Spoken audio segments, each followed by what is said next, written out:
Un mendiant aveugle était assis au bord du chemin. On lui dit que c'est le Nazareth qui... Et il se mit à crier, « Prends pitié de moi ». La foule le rabrouait pour le faire taire. Mais lui, de plus belle, criait,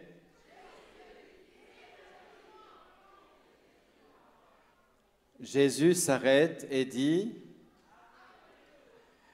on appelle l'aveugle et on lui dit, confiance, lève-toi, il t'appelle. L'aveugle, rejetant son... courut à Jésus. Jésus lui dit, que veux-tu que je fasse pour toi? L'aveugle lui dit, que je recouvre la vue. Jésus lui dit,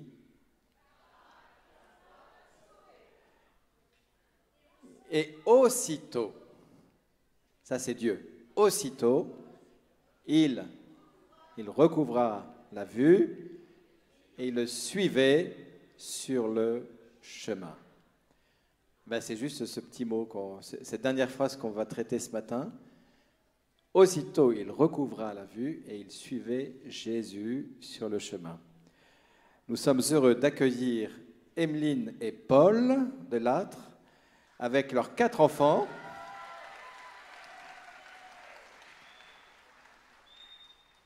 Philippine, comme Jacques et Pia, qui ont passé 3 ans dans l'antenne du Rocher des Mureaux et qui clôturent aujourd'hui cette mission. Mais comme disait Pierre Goursat, et c'est pas fini, et c'est pas fini. Donc justement, on va les confier à la Vierge Marie pour qu'ils nous disent un petit peu ce qu'ils peuvent le dire aujourd'hui des fruits de cette mission, mais aussi que c'est pas fini. Voilà, c'est pas fini. Mais moi, je ne sais pas comment, mais c'est eux qui vont le dire, en tout cas. Voilà. Alors, Seigneur, nous te confions Paul et Emeline, mets dans leur cœur et sur leur langue des paroles de feu pour la mission, qu'ils puissent nous témoigner de ton œuvre dans leur vie, dans leur couple et leur famille, et qu'ils puissent nous partager ce désir d'être missionnaires. Je vous salue, Marie, pleine de grâce, le Seigneur est avec vous. Vous êtes bénie entre toutes les femmes, et Jésus, le fruit de vos entrailles, est béni. Sainte Marie, Mère de Dieu, priez pour nous pauvres pécheurs, maintenant et à l'heure de notre mort. Bonjour. Gabriel nous a déjà présenté, donc on ne va pas se représenter. Paul et Emeline, mariés depuis 13 ans et 4 enfants. Nous terminons maintenant 3 ans de mission au Rocher des Mureaux. Et nous avions, limite depuis qu'on s'est mariés, un désir très fort d'engagement radical, de suivre Jésus. Voilà. Et en fait, nous nous sommes rendus compte que, tout simplement, c'est en mettant Jésus au cœur de notre vie, et que c'est lui qui allait nous appeler. C'est lui vraiment qui allait nous dire « c'est le bon moment, mettez-vous en chemin ». Voilà. C'est un petit témoignage très simple. On va essayer de le structurer en 3 points. Premier point, sur l'idée hier, dans la veillée, on avait cette idée du premier pas, qu'on va appeler le petit pas. Le deuxième point, ce sera sur la docilité et l'obéissance dans la mission. Et le troisième point sur la rencontre. Voilà. Donc petit pas, en fait, se laisser déplacer, se mettre en mouvement, bien sûr dans la docilité et la confiance. Voilà, docilité, douceur qui amène de la confiance dans le chemin où on est et qui nous permet la rencontre. Je crois que ça marche. Donc c'est le Seigneur qui nous a appelés à cette mission du rocher. Voilà, on avait appris à prier, je crois, on avait appris à écouter la parole de Dieu. Et en fait, voilà, le rocher s'est présenté à nous. Et donc voilà, le rocher envoie des familles pour 3 ans en cité. Et donc le Seigneur nous appelait il y a 3 ans à faire un petit pas.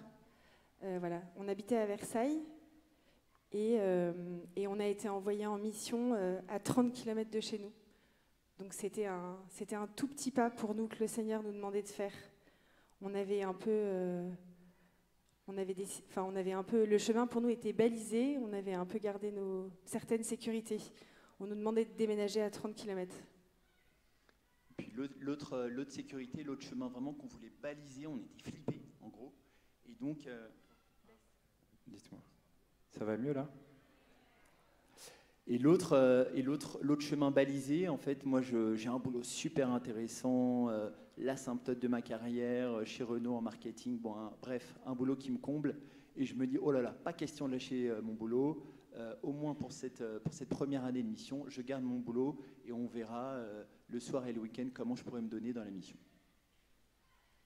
Donc il y a 3 ans, on était à Paray-le-Monial, envoyés en mission. On était vraiment dans la joie. Enfin, vraiment une vraie joie, on se sentait vraiment appelé. Voilà, le Seigneur avait tracé notre route et on était heureux, quoi, à ce déménagement. Donc du coup, on était appelés au rocher, donc pour aller servir en fait les habitants des Mureaux. On était vraiment heureux, on avait plein de choses à leur apporter, on était sûrs d'être à la bonne place. Et donc fin août, on s'apprête à déménager.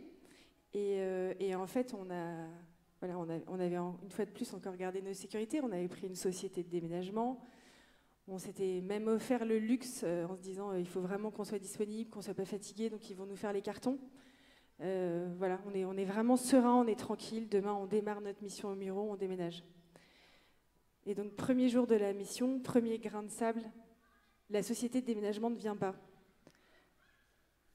Alors, pour nous, c'est vraiment en tout cas pour moi, ça s'effondre un peu, quoi. Je me dis, je comprends pas, qu'est-ce qu'il faut faire? Puis, il faut se mettre en mouvement parce qu'il faut déménager. Aujourd'hui, voilà, le logement dans lequel on est va être. Il y a une famille qui arrive dans la journée. Il faut qu'on quitte. Et donc, du coup, il faut se mettre en mouvement. Donc, on demande de l'aide. On n'a pas d'autre choix. On demande de l'aide d'abord à Versailles, là où on habite. Et puis, la journée est quand même assez éprouvante. Et on est obligé de demander de l'aide aux Mureaux quand on arrive. On ne connaît pas nos voisins. Mais on est obligé. Donc, on demande de l'aide. Et donc, je me souviens, le soir, la journée a quand même été assez éprouvante. Et donc, j'arrive le soir tard avec notre fille aînée, dans cette cage d'escalier un peu glauque, il faut le dire. Je connais pas... je suis un peu insécurisée, en disant il faut que j'y aille. Voilà, on avance, mais on ne sait pas très bien où on va. Et je me souviens, dans cette soirée, un peu tard, premier signe, ma voisine de palier qui m'ouvre sa porte, que je ne connais pas, et qui vraiment me tend les bras, quoi. Me tend les bras, faire un câlin à Philippine. Et voilà, c'était le premier signe de se dire qu'on était au bon endroit. Donc c'est Aminata qui en fait, moi je venais pour l'aider et c'est elle qui m'a accueillie. C'est elle qui m'a tendu ses bras et la relation était inversée en fait. Dès le premier jour, je me suis dit le petit signe du Seigneur là qui me dit que t'es au bon endroit, un signe affectueux, un signe plein de tendresse.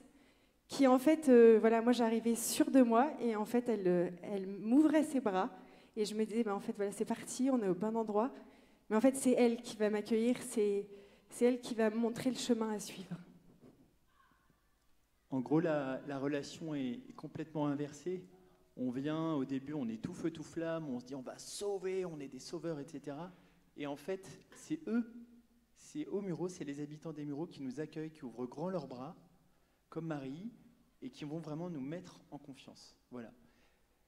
Au début, on a vraiment dans le cœur vous savez, l'image de la toute petite graine de moutarde, qui est toute petite, minuscule. Je vous lis ce passage de Matthieu, chapitre 13, versets 31-32. Le royaume des cieux ressemble à une graine de moutarde qu'un homme prend et sème dans son champ. C'est la plus petite de toutes les graines. Mais quand elle a poussé, elle devient la plus grande des plantes. Elle devient même un arbre. Et les oiseaux peuvent faire leur nid dans ses branches. Voilà.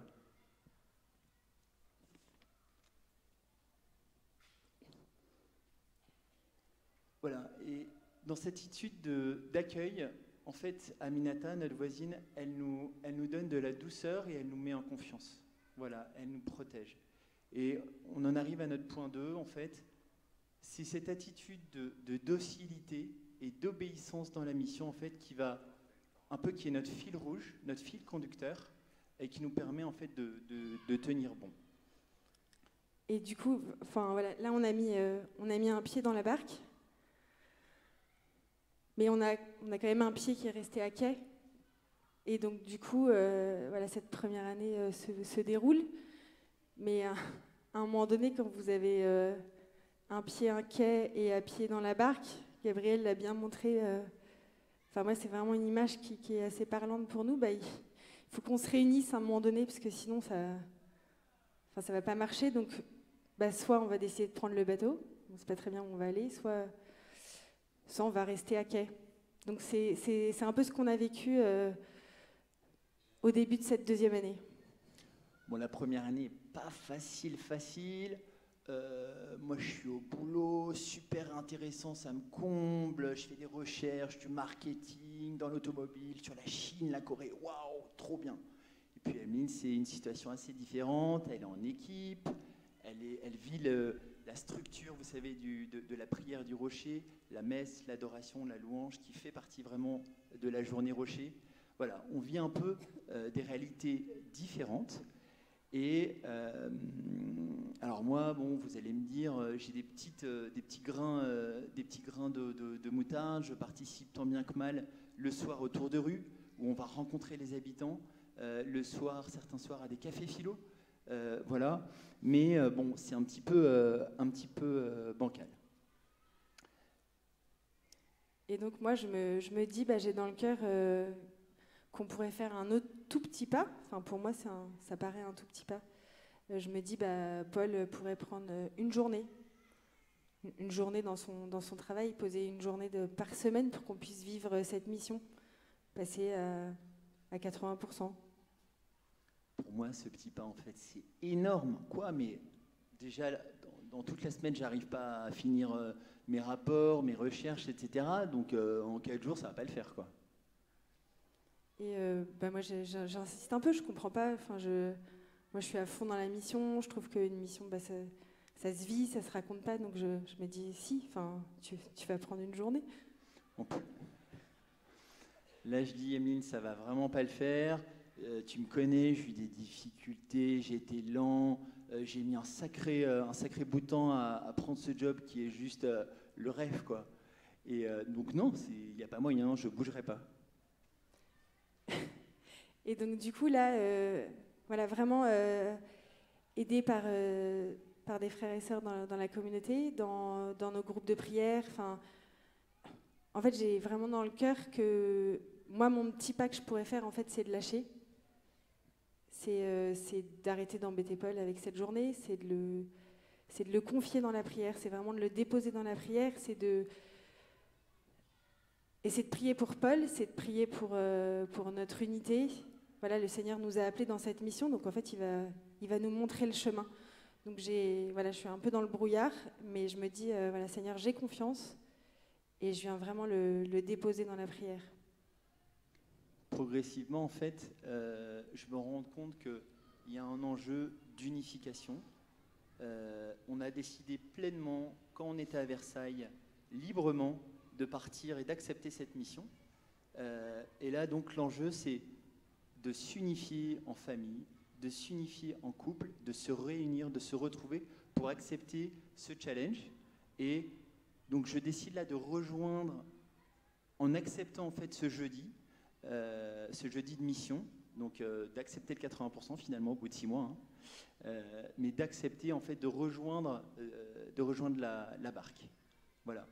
Et ce que je vais réaliser, c'est que cette unification, c'est aussi s'accepter soi-même profondément. Et comme le disait Marine il y a 2 ou 3 jours, accepter ses pauvretés, accepter ses faiblesses.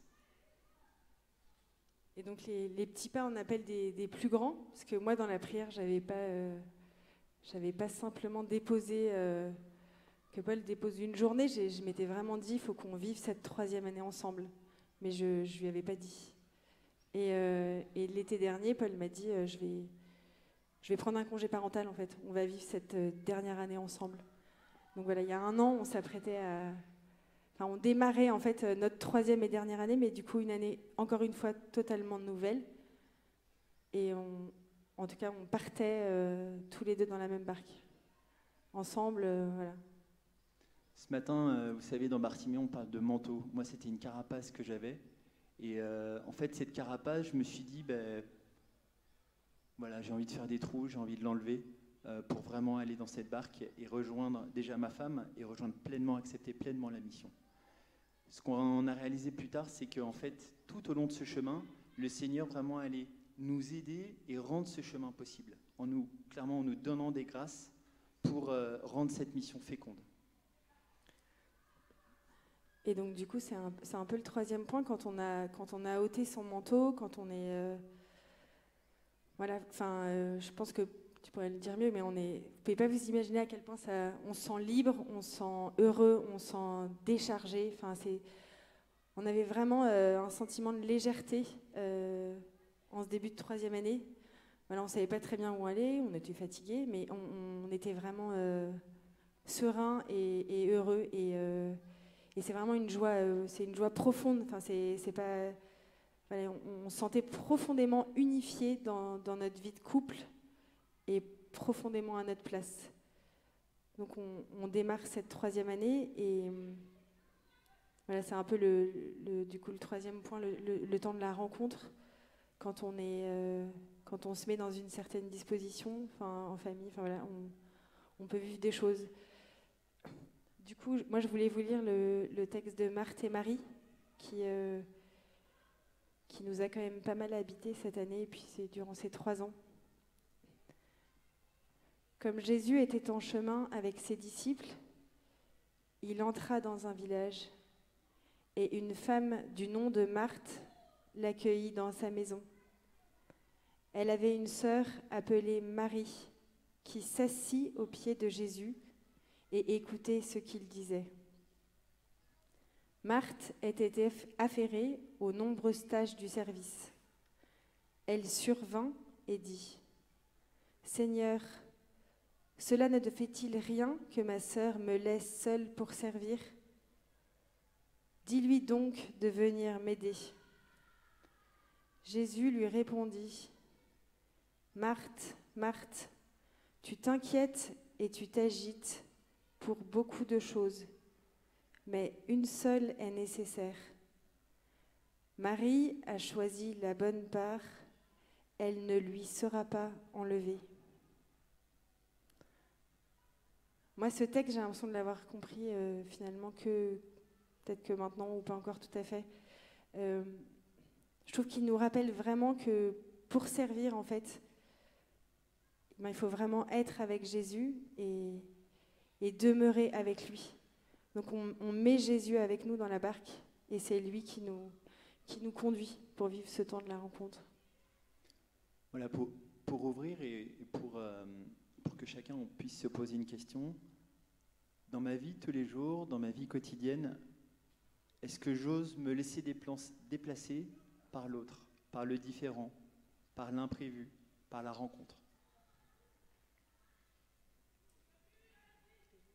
Donc Paul va vous parler d'une rencontre qui nous a pas mal marqué cette année. Voilà, il s'agit de Toufik. Donc vous l'avez compris, Paul a lâché son boulot. Il veut faire de l'insertion au Muro avec des grands jeunes. Donc il a plein d'idées, il a monté une équipe de bénévoles, c'est bien bordé. Et Paul va rencontrer Toufik, que moi je connaissais un peu. Alors, Toufik. Toufik. Donc Toufik, c'est une masse de problèmes, des problèmes de carte de séjour. Comme ça. Voilà, Toufik, c'est vraiment c'est beaucoup de problèmes concentrés en une seule personne. C'est des problèmes de carte de séjour, c'est des problèmes administratifs, c'est des problèmes avec sa famille, c'est des problèmes avec son frère, c'est des problèmes de logement, c'est des problèmes bien évidemment professionnels, de CV. Bon voilà, c'est une somme, un concentré de problèmes impressionnant. Et durant en fait, la période de confinement, on se retrouve en famille, on se retrouve en équipe. Et puis je me dis, je sais pas, il est 3 ou 4 heures, je me dis, qu'est-ce que je vais faire? Tiens, je vais appeler ce grand jeune. Et puis je l'appelle, et puis là, un flot de questions. Mais Paul, trop cool, tu vas pouvoir m'aider sur l'administratif, sur la CMU. Ah oui, mais la carte de séjour, elle expire en juillet, donc j'ai vraiment besoin de toi. Bref. Je le revois au Muro, et puis alors là, ça n'arrête pas, quoi. C'est juste un...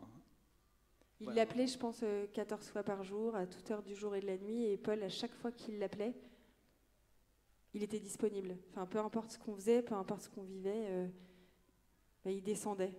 Donc moi, c'est vrai que ça me tendait un peu, enfin, je ne comprenais pas. Et moi, le Seigneur me fait la grâce de... Voilà, j'ai un bon dos, enfin j'espère, mais en tout cas, je fais le dos rond et j'essaye de m'ajuster à Toufik, voilà, qui est un garçon touchant, un garçon brisé par ses parents, voilà, son papa qui a eu plusieurs femmes, qui habite le 9-3, lui il habite les Mureaux, il est rejeté par son frère qui est beaucoup plus costaud que lui, qui marche mieux. Lui, il est pris dans des addictions. Voilà, c'est quelqu'un de brisé et j'essaye de m'ajuster à lui, voilà, pour le rencontrer. Voilà, je rencontre régulièrement ce grand jeune et il y a une association dont on me parle qui est en Bourgogne, qui est près de Paray-le-Monial, et je me dis finalement pour Toufik ce serait pas mal. En fait, en gros, un séjour de rupture où l'idée c'est vous vivez avec d'autres garçons, donc vous avez la vie collective, les foot, le sport, etc. Vous avez une structure où vous vous levez à 8 heures, voilà, parce que c'est un garçon qui se lève, qui n'a pas d'horaire, etc., etc. Et en fait, on va passer 2 mois et demi, je pense, avec Toufik pour que je le rassure, pour que je lui dise, mais en fait, c'est fait pour toi. Tu vas pouvoir ensuite apprendre un métier de paysagisme, de BTP. Ça va être génial. Et fais-moi confiance, quoi. Trop cool. Toufik, il est emballé. Notre relation, elle est top. Donc, bim, je prends le kangou de l'assaut. Je descends en Bourgogne. Et Toufik commence dans cet assaut. Voilà. Donc je lui dis, par contre Toufik, ce serait pas mal que tu restes au moins 6 semaines dans l'assaut. Est-ce que vous savez combien de temps il est resté? Il est resté 1 semaine. Ouais Paul, tu comprends, j'ai fait un foot, j'étais trop bon, je les ai éclatés. Mais par contre, je me suis pété la cheville. Donc il revient au Muro, après 1 semaine. Moi, je m'étais dit 6 semaines, ça va cartonner, etc. Il va apprendre un métier de paysagisme, il va revenir, il sera transformé. Bon, non, 1 semaine. Et en fait, il n'y a pas que la cheville qui se casse, il y a notre relation qui se casse, qui se brise. Pourquoi? Sur un malentendu, on évoque la suite de... voilà, il va revenir en Bourgogne, donc on est au Muro, hein, il va revenir en Bourgogne, et ça achoppe sur le choix du billet et l'horaire de billet. Il me dit, Paul, je vais prendre le truc le plus cher, génial, etc. Tu me files l'argent, nickel. Je lui dis, non, Toufik, je vais acheter le billet et par contre, tu vas arriver un peu tard. Elle me dit, 4h30, c'est pas possible, c'est trop long, ça va pas le faire. Et en fait, il est beaucoup plus agressif que ça. Et je me dis, en fait, je vais me prendre un pain, quoi. Et au-delà de ça, c'est notre relation de confiance. C'est tout ce petit chemin, pas à pas, ces petites graines de moutarde, ces tout petits pas posés en fait qui sont brisés, là, qui sont dévastés en un instant. Et mon cœur saigne. Je suis un peu à plat, voilà. Et je le confie dans la prière. 10 jours se passent. Et j'ai mon copain, un autre copain qui vient déjeuner, Thomas, voilà. Et Toufik m'appelle et me dit, Paul, je te demande le pardon. Voilà, je te demande le pardon et il me fait une belle accolade. Et donc cette relation, en fait, elle est restaurée. Elle est restaurée, le Seigneur vraiment déploie des grâces dans les cœurs pour, voilà, il investit sur cette relation. Et donc, bien sûr, la relation se restaure. Et voilà, il y a quelques jours, le Père Gabriel parlait de passeurs. On est des passeurs aujourd'hui. Toufik, il a commencé des petits boulots d'1 semaine. Il est resté, il est resté dans l'addiction. Voilà, sa vie a un tout petit peu changé. C'est vraiment des petites graines qui ont été semées. Voilà, je lui ai dit, moi, Toufik, je vais partir des Mureaux. Donc, bien sûr, on va maintenir cette relation, mais voilà, il va falloir continuer à prier pour lui et à le porter, à intercéder pour lui. À travers cette rencontre, en fait, le Seigneur se sert vraiment de notre faiblesse et de notre fragilité pour venir nous connecter aux autres. En fait,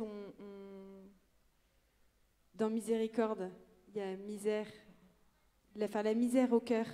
Et en fait, le Seigneur vient vraiment à travers, voilà, il rentre par nos faiblesses, en fait, et c'est comme ça qu'on peut vraiment aller, en tout cas, nous qu'on a pu expérimenter le fait d'aller vraiment à la rencontre de gens vraiment différents qui voilà, ils nous façonnent, ils nous travaillent de l'intérieur. Une fois qu'on a dit oui, à travers à chaque fois des tout petits pas, hein, mais il vient nous transformer de l'intérieur et nous mettre dans une certaine disposition, voilà, on se sent vraiment transformé de l'intérieur.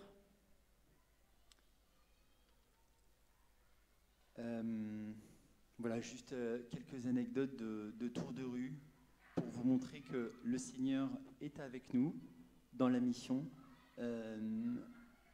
Donc on a l'habitude au Rocher, en fait, de faire des tours de rue, c'est ou le mercredi ou le jeudi soir. On a un peu des quartiers fétiches où on se répartit entre les musiciens, entre Bêcheville, voilà. Et puis il y a un quartier, voilà, lors de la 2e année où on ne va pas trop, ça s'appelle la Cité Renaud. Il y a une petite rue un peu glauque là, bien sombre. Et puis avec Jeanne-Françoise l'an dernier, on y va. Et on rencontre un grand jeune là qui nous fait peur. Il nous fait peur. Mais qu'est-ce que tu veux? T'es un flic, qu'est-ce que tu cherches? T'es payé par la mairie, comment ça se passe? Combien tu gagnes? Bon, allez, vas-y, va-t'en, etc. Donc très sceptique, zéro confiance. Et puis, à un moment, en fait, on lâche pas le bout avec Jeff. Et puis, à un moment, il se retourne vers le gars qui est à côté. Il lui dit, tu vois, en fait, ils veulent prendre soin de nous. Voilà. Donc, pour vous dire que on commence des tours de rue, on y va, on n'a pas envie d'y aller, on a envie de se mater le dernier Netflix, Bureau des légendes, enfin c'est trop bien, il pleut, j'ai froid, les enfants, j'ai le dos en vrac, etc. Et le Seigneur, en fait, il vient, il est en chemin avec nous, et c'est lui qui transforme cette relation. Voilà, je pense au Petit Prince, vous savez, c'est l'idée de apprivoiser. Et c'est vraiment ça, en fait. Le Seigneur vient transformer les cœurs, il vient permettre qu'il y ait un ajustement, en fait, entre deux personnes, et c'est ça la rencontre, c'est ça la magie du rocher. Voilà. Et c'est pour ça qu'on vit en cité, pour vivre avec, pour rencontrer l'autre différent. Donc vous l'aurez compris, on a passé trois belles années en faisant en fait des tout petites choses, en disant des tout petits oui, un oui pour la journée à travers la prière du matin, un oui pour partir en tour de rue, un oui pour enfin voilà, en fait à travers ces tout petits oui au quotidien, et ben en fait on a pu tracer un chemin qui était le nôtre. Et voilà, donc quand on laisse de la place au Seigneur quand on dépose son manteau. Voilà, Dieu fait toutes choses nouvelles et en fait c'est lui qui nous rend capables. C'est vraiment lui qui nous accompagne. Et donc voilà, nous le Seigneur, on peut vraiment rendre grâce dans la manière dont le Seigneur nous a façonnés, nous a travaillé en douceur. Il s'est adapté à notre lenteur. Voilà, il nous a vraiment... il s'est vraiment mis en nous et il nous a vraiment donné ce dont on avait besoin et il nous a montré le chemin, vraiment, tous les jours de cette mission. Merci Seigneur, vraiment pour tous ces bénévoles. Je ne vais pas les citer tous, mais voilà, pour tous ces bénévoles qui nous ont secondés, qui ont vraiment fait fructifier les talents. Donc, voilà, Dieu fait toutes choses nouvelles. Les équipes se sont étoffées. Les Yvelines, c'est en même temps une partie très pauvre et une partie plus riche. Voilà, permettre de créer des ponts. Voilà, que des gens qui viennent au Muro découvrent et fassent fructifier les talents, fassent fructifier la confiance. Voilà. Merci Seigneur pour ta douceur. Merci Seigneur pour ton humilité. Merci Seigneur pour le temps que tu fais. Et c'est toi vraiment qui donne le tempo et qui donne les grâces pour faire toutes choses nouvelles. Donc nous aujourd'hui on quitte les Mureaux, mais en tout cas on ne sent pas en fin de quelque chose, on se sent au début d'un autre chemin qu'on ne connaît pas encore. Mais en tout cas, ce désir qui a été semé comme ça par des petits oui est toujours présent. Donc oui, on termine quelque chose, mais ce désir est toujours là. Et c'est là où je pense que ça a changé il y a 3 ans quand on est parti. Je pense qu'on s'était dit, on va cocher la case mission. Voilà, ça sera fait, puis on va retourner dans notre vie. Et en fait, on se rend compte que 3 ans après, non, en fait, alors oui, il va falloir qu'on est appelé à quitter cette mission du Rocher, mais j'espère que le Seigneur va nous appeler ailleurs. Et en tout cas, on sera prêt à faire un autre petit pas. Merci. Restez là. Voilà, merci beaucoup de ce enseignement témoignage, vous voyez, parce que je pense que chacun d'entre nous avons été enseignés. Je retiens 3 choses. Donc, que la mission, ce sont des petits pas. Même si peut-être pour certains d'entre vous, le rocher, c'est l'Everest. Mais la question, c'est pas ça. La question, c'est le pas que Dieu me demande de faire. Deuxième, c'est la disponibilité. Comment je suis disponible, comment j'écoute le Seigneur intérieurement m'appeler. Et la troisième, c'est cette culture de la rencontre dont nous parle le pape François. Aujourd'hui, l'évangélisation passera par cette culture de la rencontre. Et vous comprenez bien que c'est un enjeu pour notre monde d'aujourd'hui. Que si le Seigneur suscite des œuvres comme le Rocher, comme Fidesco, comme au Captif la Libération, Café Joyeux et autres, c'est pour nous montrer à tous que la culture de la rencontre, c'est ici, maintenant, là où j'habite, là où je suis. Comment je vais à la rencontre de mon prochain avec lequel je vis jour après jour. Ce sont vraiment des interpellations profondes que le Seigneur fait à l'Église aujourd'hui, en particulier à travers la figure du pape François, pour nous dire il est temps de sortir pour aller, comme vous l'avez décidé hier soir, ces petites décisions, à la rencontre de l'autre. Alors je vais laisser Thibaut et Anne nous dire un petit mot. Merci Paul et Emeline et Père Gabriel. On vous propose très simplement, puisque nous avons 25 minutes avant la messe, de refaire un peu comme on avait fait hier, de vous retourner vers vos voisins. C'est une belle occasion de nous rencontrer avant de célébrer le Seigneur pendant la messe et l'Eucharistie. Donc vous vous tournez, faites des petits groupes de 4. On vous propose de partager qu'est-ce qui vous a touché dans cet enseignement. Et donc vous faites un premier tour, qu'est-ce qui vous a touché à chacun. Et ensuite, on vous propose de décider qui est-ce que je vais rencontrer en rentrant de cette session. ce voisin que je vois passer régulièrement, ou cette personne à la messe, ou quelqu'un dans ma famille que j'évite consciencieusement depuis plusieurs années. Je ne sais pas. En tous les cas, peut-être prenez un peu de temps en groupe aussi pour vous donner 2 minutes de silence et prendre cette décision. Je vais me mettre en mission en allant rencontrer 3 petits points de suspension. Et on arrêtera dans un quart d'heure.